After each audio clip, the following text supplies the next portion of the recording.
वज़ीर आज़म नरेंद्र मोदी की मकबूलियत में ज़बरदस्त गिरावट। मोदी का मास्टर स्ट्रोक क्यों नहीं चल पा रहा है और क्या है मोदी सरकार की सबसे बड़ी नाकामयाबी, तो जानेंगे मिल्ली डाइजेस्ट की पेशकश ख़ास नज़र में।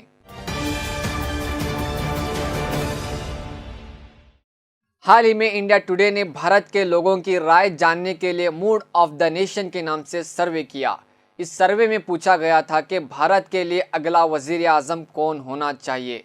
अगस्त 2021 में सिर्फ 24% लोगों ने मोदी को अपनी पसंद कहा, जबकि जनवरी में 38% लोगों की पसंद थे। अगस्त 2020 में 66% लोगों के लिए अगले वज़ीर आज़म के तौर पर पहली पसंद थे। दूसरी जानिब योगी आदित्यनाथ, राहुल गांधी, अरविंद केजरीवाल, ममता बनर्जी, प्रियंका गांधी के मकबूलियत में इजाफा देखने में आया है। फिर क्या वजह हो सकती है जो वज़ीर आज़म नरेंद्र मोदी की पॉपुलैरिटी में कमी आई? हालांकि 2014 के इंतखाबात में अच्छे दिन लाने का वादा करते हुए इंतखाबात लड़ा था। अब 7 साल के बाद मोदी सरकार के पास इतनी रकम नहीं है जितने इसके अखराजात हैं। इन्फ्लेशन रेट में इजाफा होता जा रहा है, अनएम्प्लॉयमेंट बढ़ता जा रहा है और कोरोना वबा को रोकने में हुकूमत नाकाम साबित हुई है।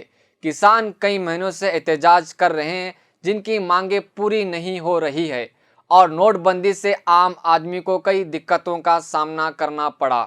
वज़ीर आज़म का ख्वाब 2025 तक भारत की जीडीपी 5 ट्रिलियन करने का था, लेकिन वो सिर्फ ख्वाब के हद तक ही महदूद रह गया है। आदाद व शुमार के मुताबिक बेरोज़गारी की शरह में गुज़िश्ता 45 सालों में सबसे ज़्यादा देखी गई है, जबकि वो 2017-18 में 6.1% तक पहुंच गई। रवां बरस के आगाज़ के बाद से 2.5 करोड़ अफराद बेरोज़गार हो चुके हैं और मज़ीद 7.5 करोड़ अफराद ख़त्ते गुर्बत से नीचे चले गए हैं। इन हालात से भारत दो चार हो रहा है। इसी वजह से मोदी की मकबूलियत में कमी देखने में आई और गोदी मीडिया कभी मोदी के खिलाफ बोलने की जुर्रत तक नहीं करती। हमेशा नरेंद्र मोदी को एक बड़े सेकुलर लीडर के तौर पर पेश करने की कोशिश करती है। अब देखना यह है कि आरएसएस वज़ीर आज़म के तौर पर किस लीडर की खोज करता है। मज़ीद खबरों और तफसीरों के लिए देखते रहे मिल्ली डाइजेस्ट।